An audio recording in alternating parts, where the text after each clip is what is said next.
ദശകം 65 ഗോപികളുടെ ഭഗവത് സമീപപ്രാപ്തി.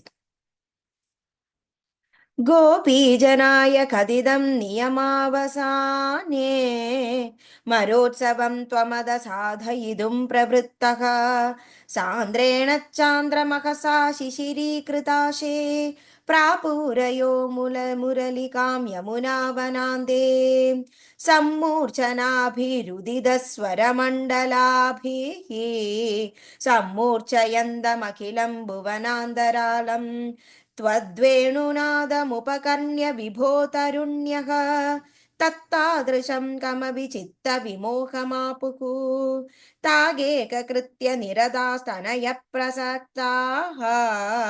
कान्दोपसेवनपरा च सरोरुहाक्ष्यः सर्वं विसृज्य मुरलीरवमोहितास्ते कान्तारदेशमयि कान्ततनो समेताः काश्चिन्निञ्जाङ्गपरिभूषणमादधानाः वेणुप्रणालमुपकर्ण्य कृतार्थभूषाः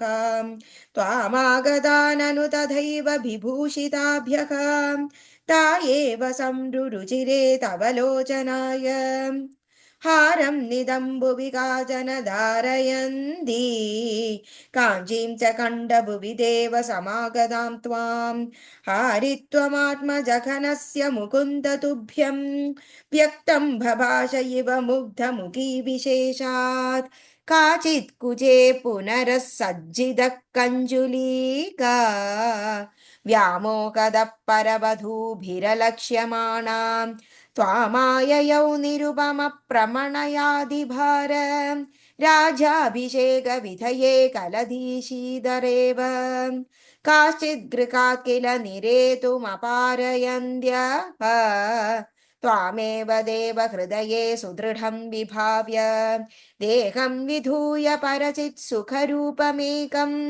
त्वामाविशन् परमिमाननुधन्यधन्याः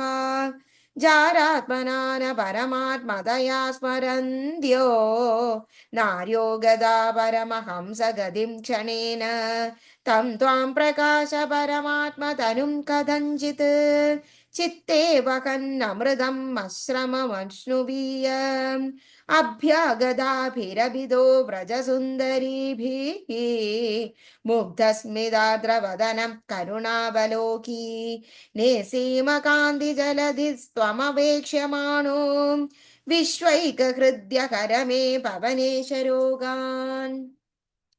सर्वत्र गोविन्दनाम सङ्कीर्तनं गोविन्द गोविन्द नारायण अखिल भगवन् नमस्ते.